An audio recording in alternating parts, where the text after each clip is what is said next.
I don't hear you, Heather, because you are muted.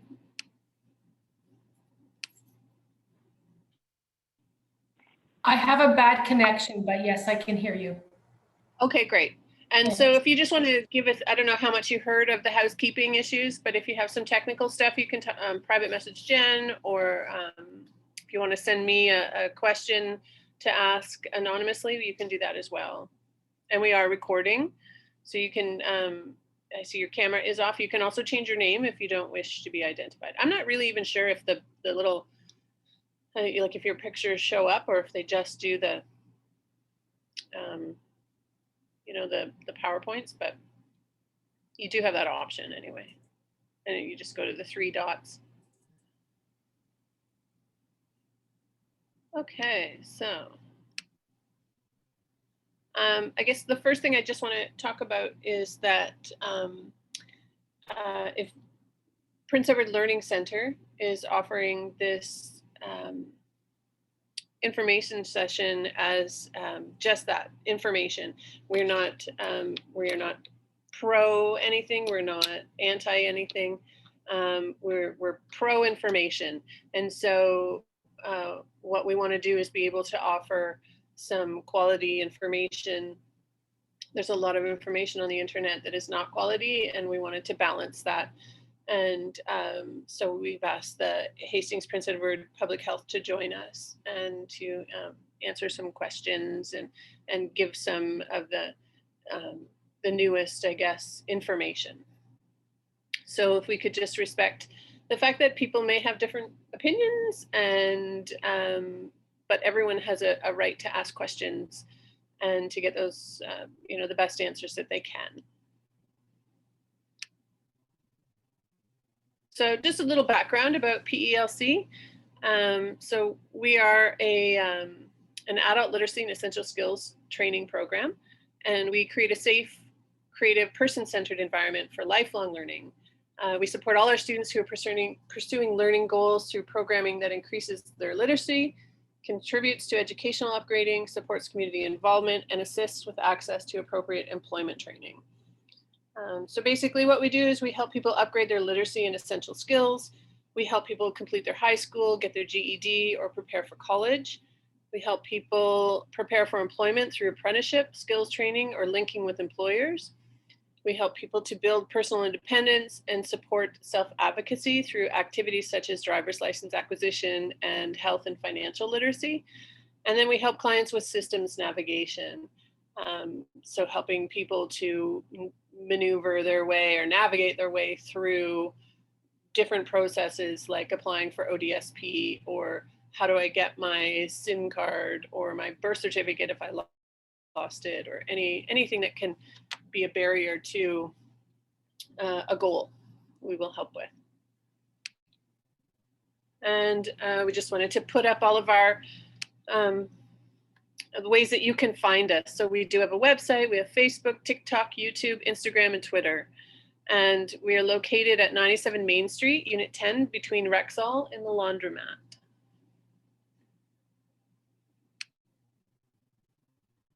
And then we've been partnering with Hastings Prince Edward Public Health to offer vaccine clinics. We just had our second dose clinic yesterday. And I think we were finding that some of our students had information that we felt was a little challenging or was maybe a myth. And so Victoria, who is one of the nurses who comes and gives the needles at the vaccine clinic, if she would come in and just answer some questions. So we are recording this so that students can watch it outside of this Zoom call because several couldn't make it. But I just wanted to give a little background about Hastings Prince Edward Public Health. Victoria, I did find this on the internet, so if I'm incorrect in anything, you can always correct me. But basically, it's a public health agency that serves both Hastings and Prince Edward counties, and they go from Bancroft, Belleville, Picton, and Trenton. They monitor the health of our local population, deliver programs and services within our communities, and help develop healthy public policies. And some of the ways that they do that are they help with breastfeeding clinics. They do water testing, personal service settings, food service settings. They offer some nutrition counseling, vaccinations, healthy sexuality, and a quit smoking program. They do vision screening to senior kindergarten students in our communities. They do oral health screening in clinics, and they offer education and information in order to make informed decisions about drug and alcohol use. And I think one of their newest things is that they are involved in the COVID vaccines. And this is how you can find more about them. They have a website, Facebook, YouTube, Instagram, Twitter, and they're located at Bridge Street. So it's the kind of right on the harbor at the bottom of the town hill in Suite 1. So now I'm going to pass it over to Victoria from Hastings Prince Edward Public Health. So Victoria, I'm going to stop sharing my screen, which will allow you to share your screen because I think you have a PowerPoint. Yeah. So I've stopped sharing. So if you want to share your screen. Okay, let's see how this goes.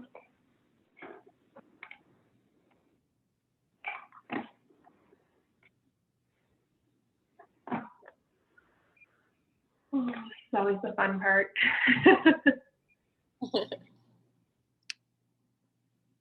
I've got a little Chromebook and it doesn't have always the most power. I'm hoping that it cooperates for me today.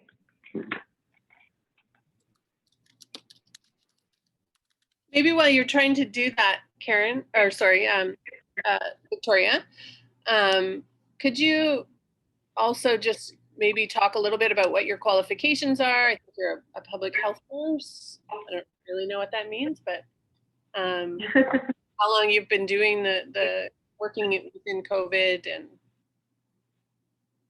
Yeah, so just a quick question, can you guys see my slide right now? Yes. You can go to present though, and it'll make it a bigger. Okay. Because we see, unless you may need the notes at the bottom though. Yeah, let me just see what, I haven't done a Zoom presentation in a little while.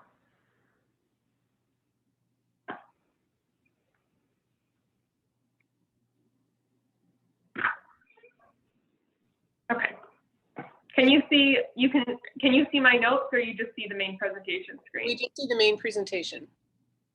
Perfect. Okay. And I apologize because I'm going to be looking back and forth between two screens. So I am looking at you even if I'm just looking to the side a little bit. So yes, thank you so much for having me. And I just wanted to quickly reiterate what Lori was saying about the importance of respect.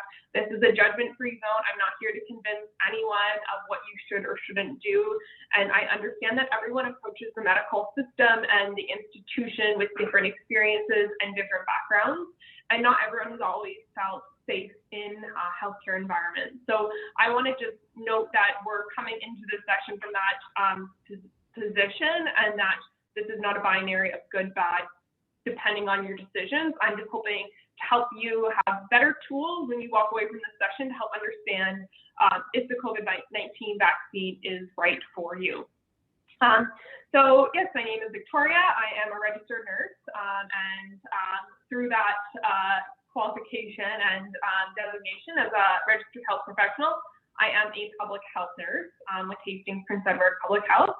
I actually have two undergraduate degrees. My first degree is in kinesiology, which I got at Queen's, and I studied a lot of health promotion, physical activity and exercise, that sort of thing. Then I did a master's in applied health services research at Memorial University of Newfoundland, and I studied the HPV vaccine, specifically for male use when it was not publicly funded for that population at that time. Some of you may have remembered when it first came out, it was just for girls, so my thesis was on including all genders into that vaccine. And then after my master's, I decided I wanted a bit more of a hands-on approach to the community-based healthcare work, and nursing seems like a great way to do that. So that's kind of my background, my qualifications. And just a quick note on specifically what my job is. So the program I work in is called Foundational Standards. And my job title is officially Social Determinants of Health, Public Health Nurse.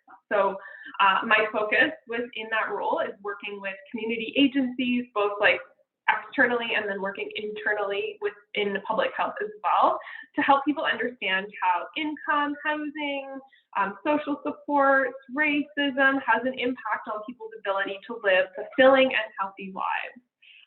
And the social determinants of health are really those conditions that create the environment in which people live, learn, work, play, grow, and find enriching and fulfilling lives. So that's a quick background on me. And then I wanted to just kind of get started on finding credible information. Before jumping into the content, I want you to be able to approach it with your own critical eye. So let's say you come across a source on the internet and you find some new information. And you're trying to decide to yourself, is this something that I'm going to believe and I'm going to trust? So if you're looking at this evidence that you have in front of you, what I would start by doing is starting to ask yourself, so who is saying this? So if it is an individual or is it an organization? And if it's an individual, what are their qualifications? Is this a medical doctor? Is this a registered nurse or a nurse practitioner? Is it a scientist? What kind of degrees and qualifications do they have? So for example, let's say, I think that this is a reasonable question to ask. Why should you trust me? What am I bringing into this conversation that you couldn't find on the internet on its own? So I went over my academic qualifications, my 2 undergraduate degrees, and my master's degree. I am a registered nurse, which means that I am accountable to the College of Nurses. So if I was out there spewing misinformation, somebody could report me and could take my license away. And the purpose of me being registered and having what's called a college is to ensure that the public is safe as a result of my care. So as a nurse, my care could be to an individual, for example, when I'm immunizing somebody, or to the community as a whole, where my role is more typically focused. So I hope that helps to give a bit information about why I should be a trustworthy source for you. But what I say is not the be all and end all. There's other sources out there. And at the end of the day, I'm an individual and I'm representing a community organization that is also credible. But there are higher levels of evidence behind an individual expert opinion. And I can talk a little bit more about that later, but that's kind of the key of it. So basically, in our levels of evidence, the highest top tier levels of evidence are basically reviews of the highest quality reviews that are done by scientists over many, many years and have many studies. Expert opinion is one level, but there are so many more layers beyond that. So I hope that gives kind of a basic level there. And then to go, I guess, a bit further deep into finding a credible source, I'd also ask yourself, is it an organization? What is the purpose of the organization? How do they make money? And who are they seeking to benefit? If it's a single study, if so, like who has published it? Is the publisher a reliable journal or institution? So for example, some pieces of academic literature, so like what scientists or professors publish, can go in different journals, and there's different quality within those journals. And actually, some of them are for profit. So it's important to be able to distinguish between that as well. Those are other things to think about. Then let's say you're just like on social media, on the internet. If it's from a blog post, what agency does it represent? Is it a blog post from the Public Health Agency of Canada, or is it a blog post that just has somebody that is their personal like travel or recipe blog, and they're giving you their opinion on the vaccine or on something else? And then from YouTube, again, who is posting that content? Same thing for like Facebook or Twitter. Who is the poster? Who benefits? And what's informing what they're putting out there? Is it scientific evidence or is it just a personal opinion? And I think it's really important that we have a conversation about social media before we go further into this as well. So I think that social media really is a fantastic tool to get information out to people. However, social media in itself, generally speaking, does not have a filter to ensure that the information that you're putting out is being accurate. I've noticed over the last few months through apps like Instagram, whenever there's COVID-19 related information, if you want to share something, it says kind of double check before you share. That hasn't always existed. But I think it's important, again, to remember that not everything on social media is quality information, and that we need to think about what is being posted and who's sharing it. So when you see something and when you read something, I would encourage you to think about what has been posted and go through those questions that I just put up before being shared. Is it coming from the Public Health Agency of Canada? Is it coming from an academic institution? Is it coming from a health agency? Or is it coming from an individual that has kind of their own perspective that may not be informed by scientific evidence?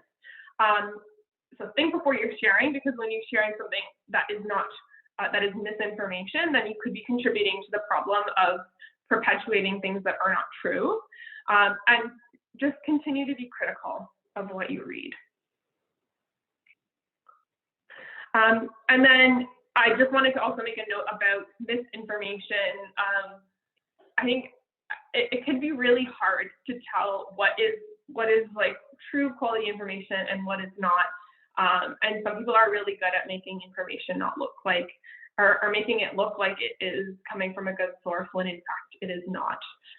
So some other examples of what you can do is, if you're on a website, look at what the website is. Is it .com, which may or may not be a credible resource? Is it from like a government agency, .gov, for the United States, for example, the CDC has that suffix on the website. So you can have a critical eye by just starting there and looking at who the authors are of who's writing what is out there. So yeah, just take time to step back and think about it. I think about what information is coming out. And then I will share this after. We can send it out in an email for those that are interested, but the United States CDC has a great special resource that's devoted to finding credible vaccine information that I think will help further this conversation a bit more, that is specifically devoted to like helping the average person filter through what is considered credible vaccine information. So next up is who is eligible for the vaccine. So in Ontario, everyone 12 and up is able to get the COVID-19 vaccine. Right now, we have 2 vaccines that are on the market that people can get for first doses. That is Pfizer and Moderna. Both are the mRNA or messenger RNA vaccines. Both are very safe, and it's important that everyone who is able to get vaccinated does so we can work our way out of the pandemic. And I think that there has been some conception among the public that is not totally informed by evidence, in that somehow Pfizer is preferred over Moderna. And that mindset actually seems to be oddly Canadian, because we got this huge shipment of Pfizer early on.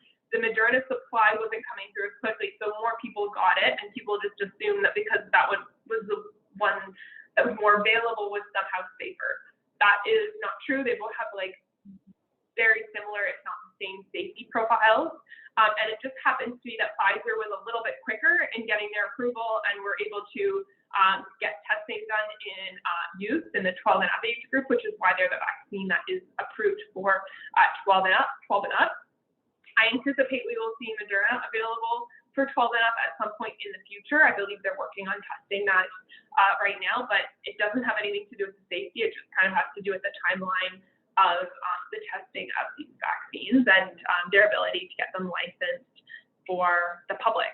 And that's also important to talk about, which we can go into a little bit later on, is how rigorous and strong Canada's testing and evaluation of the safety of vaccines are.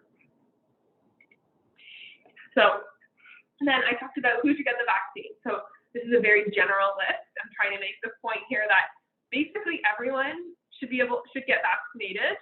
There are a small number of exceptions, but people who are 12 and up, people with cancer, people not without cancer, people who have no health issues, people who have health issues, people who are pregnant, people who are not pregnant, people who work in offices, people who work in factories, like basically everyone should get vaccinated, but I will talk about who should not get vaccinated. So who should not get vaccinated? If you have a known anaphylactic allergy to a vaccine ingredient, then you should not get vaccinated. Some people in this category can talk to an allergist or a medical doctor who specializes in allergies and counsel some people, and they may get a special approval to give the vaccine. But generally, if you have a known anaphylactic allergy, which means like you carry an EpiPen, you have a very serious allergic reaction, that group should not be getting vaccinated. And if you've had another vaccine in the last 2 weeks, you should wait 2 weeks since you had the previous vaccine. So let's say you got a nail in your knee or something the weekend before you're supposed to get vaccinated, you got a tetanus shot, you should wait 2 weeks to ensure that there's a proper interval of time between the other vaccine and this one. And that is mostly because we want to make sure that if there was a reaction, we'd be able to tell which vaccine it was from, if it was from the tetanus shot or if it was from the COVID vaccine. So I wanted to go over this common concern over people saying, oh, I'm not going to take the vaccine. I think it was stopped too quickly. I want to take more of a wait and see approach to the vaccine. And I understand this. I think that at the end of the day, everyone wants to ensure that they're safe and that they're taking care of themselves and their families. And I think that's a really important position that healthcare providers need to approach with these conversations, is that when people are coming with concerns, often they're scared and they just want some more information and some answers. So this myth that the vaccine was developed too quickly, or this concern, I think it's important to remember and to address the fact that we know the vaccine, we have very strong, rigorous testing and regulatory environments in Canada. This vaccine, while it looks superficially that the vaccine was developed quickly, the technology for this vaccine, the mRNA vaccine, had actually existed many, many years before it started with some previous coronaviruses that were circulating, like SARS and MERS. There was some development looking at those vaccines, but the technology wasn't needed at that point to move forward. So this technology has existed, it just hasn't been used. So it's not like it was 0 to 100 in the 10 months or whatever that the vaccine was developed. There was a lot of history that people aren't seeing and considering. The other part is that the process of the vaccine development, normally when vaccines are developed, you have phase 1 timeline. Phase 1 ends, then phase 2 starts, and you start to move through. Instead, with the development of this vaccine, these time frames, many of them happen rather than one after another, they happened at the same time. So they were preparing the logistics of them to go out to all across different countries across the world. They were preparing that piece while they were still in the clinical trials stage, expecting that the vaccine would work. So there were significant risks that some of these companies that created the vaccines undertook in developing it. But it's to note that it takes a lot longer when you can only do one thing at a time. But for this process of the development of this vaccine, it didn't happen that way. It happened, many steps happened at the same time. I heard a great analogy that I like. It's like, let's say typical vaccine development is in a traffic jam. You have tons of stop signs and red lights, and it takes a while to get through the city. But for this vaccine, all the roadblocks, all the construction, all the potholes, all of those things that are going to slow you down have been removed. So the barriers that prevented or slowed from getting stuff point A to point B were removed, so we were able to get there faster. So I understand that there are some concerns. I think that it's also important just to address and to make a note that there's always going to be some degree of uncertainty when we're taking something that is quote unquote new. However, that needs to also be weighed in response to the risk of COVID. We know that COVID was circulating widely in our communities and that there's significant risk of if you were to get COVID-19, you could infect family members, end up in the hospital, be on ventilators. And while most of the people who get really sick do have other health conditions or maybe older, that's not everyone, and you just don't know how your body is going to react. So I think that piece is important to remember, kind of what's the risk-benefit analysis. And so far, with the COVID-19 vaccines, there's not been any significant safety signals that have made us say, like, we don't want to do this anymore. And I think it's important to recognize, for example, the AstraZeneca vaccine, which had issues related to blood clots, is when it was decided at some point that the risk was not worth the benefit. Our government and our regulatory environments decided that it was no longer going to be widely available. So I think that demonstrates that our safety mechanisms are working, and if there was a problem, we would not still be immunizing the whole population.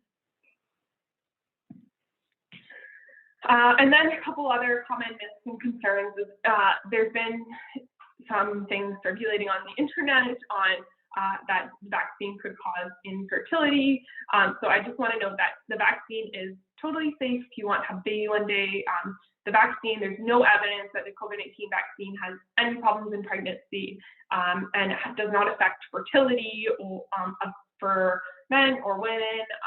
And we actually have new evidence that came out this week in Ontario that showed no differences in birth outcomes for those who had the vaccine when they were pregnant.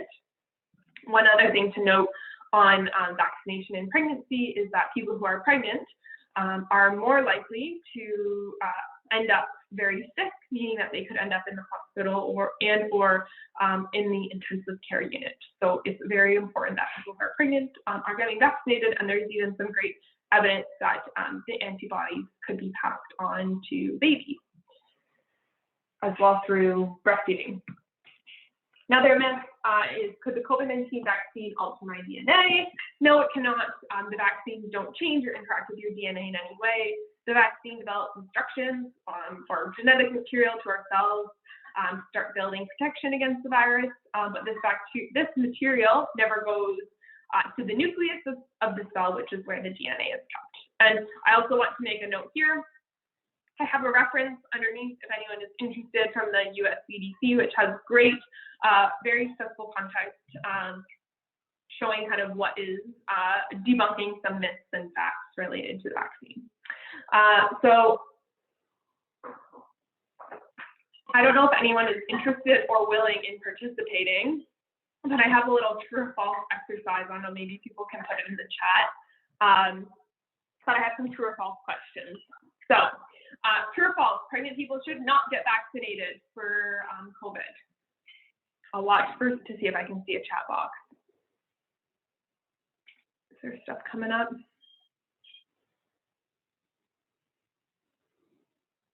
The next true or false question is, if I had a tetanus shot 2 days ago, I should get the COVID vaccine. True or false? And then the next question is, if I get the COVID-19 vaccine, it will cause me to test positive for COVID-19. True or false? And then finally, the COVID-19 vaccine will alter my DNA. True or false? I don't know if you guys started to recognize a pattern in this true or false questionnaire, but all of these questions are false. So pregnant people should be offered the COVID-19 vaccine. Like I said, those who are pregnant have a higher risk of ending up in the hospital from COVID, and there's no indication that has any negative safety implication for your baby. And actually, that if you were to be pregnant and get COVID, you may be more likely to have a preterm birth. The next question, or the next true or false that is false, is you should, I messed this up. You should be getting your waiting 2 weeks between the COVID-19 vaccine and your next shot. Sorry, I made that incorrect there, but you need to have at least 2 weeks. So if you had the tetanus shot 2 days ago before your COVID-19 vaccine appointment, you should just reschedule. And the reason for that, like I previously mentioned, is we just want to make sure that if you were to have a reaction, you would know if it was a tetanus shot or if it was the COVID-19 vaccine. The COVID-19 vaccine will not cause you to test positive for COVID-19 at all.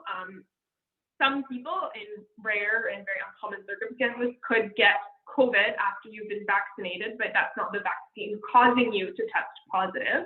And some people may get COVID coincidentally around the same timing of the vaccine. Again, just because it was the same timing doesn't mean it caused you to get it. You just might have been exposed to the virus before you had the vaccine. However, just to note, if you were to get antibody tested through blood work, your antibodies would likely show up, but that's not the same as testing positive for COVID. That's COVID antibodies. And then the COVID-19 vaccine will not alter your DNA. I want to be very clear that, like I said earlier, the vaccine does not interfere with your DNA at all. There's no way that it can get into the nucleus of the cell and do anything to change that. It's just teaching your body how to fight off the virus. And then I just wanted to jump into maybe some other reasons. Maybe they're not based on misinformation or being confused about vaccination coming from various sources. Some people just might be scared of needles, and this fear is very common, and that's okay. Some people, I think it's 1 in 20, will have a fear of needles strong enough that will stop them from like going to the doctor and getting their regular immunization. So just a few, I'm sorry, the dog barking in the background there. Just a few things to note on if you're scared of needles is just tell your healthcare provider or your immunizer. In our mass immunization sites, we have yoga mats or like kind of gym mats everywhere. So if you feel like you're going to faint, you can, or if you fainted in the past, we want you to be on the ground in case that anything were to happen. I would encourage anyone to just bring a distraction with you, and you can bring your favorite song, bring your phone to play on. Listening to music is great. Also, just taking a deep breath and focusing on something else can be a great strategy. So do not feel embarrassed about being scared of needles. Very common, and your healthcare providers are equipped to support you through the process of getting vaccinated. Just a quick thing, if needles make you nervous and faint, it is important that you eat your breakfast before you come for your vaccination, or eat a meal, depending on what time of day it is. You don't want to come like totally starving, and you just might not be setting yourself up for success. And then maybe you haven't booked a vaccine because it's just too difficult to book an appointment. I know that Prince Edward Learning Center helps with systems navigation, but even for people who are well equipped with the internet and have a valid health card and everything is lined up and you have flexible time to check the bookings, it hasn't always been easy to get an appointment. So some of the items that we can help with are, we're actually just starting to offer walk-ins at our mass immunization centers. I can't say the specific ones. I believe the one at the Quincy Sports and Wellness Center in Belleville is accepting walk-ins, but that's not extremely convenient if you are located in Picton. So I will stay tuned for updates on if walk-ins are available in Picton, but I do know for a fact that 12 and up are able to get walk-ins at any of our clinics. Check your local pharmacy for same-day vaccine availability. I am almost certain that the Rexall next door to the Prince Edward Learning Center offers the COVID vaccine, so that is an option. Ask your doctor's office if they're offering the COVID-19 vaccine, and then finally watch for pop-up clinics in your community similar to the one that we offered at the Learning Center. If there's enough appetite for a second clinic, like set of clinics for first and second doses, we're getting an increased supply, so we may be able to make that happen again if there is sufficient appetite. So with that being said, I will send a follow-up email of the resources that I discussed and my references that I think might be helpful for people that may be kind of on the fence or indifferent about getting vaccinated. And I just want to say I really, really appreciate those that are here who took the time to listen to the presentation today. I know that this can be a challenging topic for some people, and that not everyone, like I said earlier, has had a positive experience with the healthcare system in the past. I hope that moving forward, public health can make it positive for you if you decide to get vaccinated, and that you have the tools and the information to help make an informed decision that is right for you. So with that, that's the conclusion of my presentation. I'll open it up to question and answer, and I will finally reiterate that this is a no judgment zone. So please feel free to ask any questions, and I will answer them to the best of my ability. And if I cannot, I will follow up with you after the presentation. Thanks, Victoria. That was great. Thanks. Anybody have any questions? I have a question. So I'm asking about one of my sons. So I have a son who's anaphylactic to all nuts, and he's also type 1 diabetic. He also has some disabilities in terms of how he thinks about things. So how would you, like, and he's a bit of his idea is he's going to wait and see what happens, but he's also, I would say, a high risk person in terms of his diabetes is, he has trouble managing that. So is there I asked him, I think yesterday, where are you thinking about it? Where are you getting information? Are you sure you have good information? So he's 23, so he's able to, obviously make his own decisions, but what would you do if that was So I just want to be correct. So he's type 1 diabetic and anaphylaxis to nuts? Yeah. Anything else? Well, he does have a brain-based disability. So he has complications from diabetes. Sort of, he's not as regulated as he could be. Yeah. So if you were like in a seat in front of me and I was reviewing with him, I would immunize him. The only thing, so basically we get people to wait for 30 minutes to have severe allergies, but only those who have severe allergies to medications that have been given by injection before. So if somebody had like an anaphylaxis to some sort of IV drug or had a previous anaphylaxis to a vaccine, then we get them to wait for 30 minutes, but we actually only need to keep an eye on them for 15 minutes in the post-observation time period. Okay, and how would you, where could I steer him to talk with somebody about how to evaluate the risks for himself of not getting the vaccine versus getting the vaccine? Yeah, public health unfortunately does not have the capacity right now to do one-on-one conversation. So we'd encourage you to I would encourage you to get him to talk to his primary care provider. Okay. Okay, thank you. You're welcome.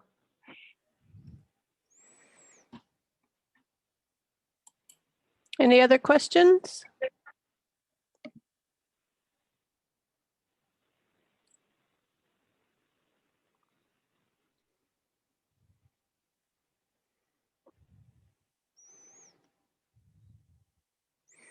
And I'm just going to double check the chat to make sure nobody had posted any in there.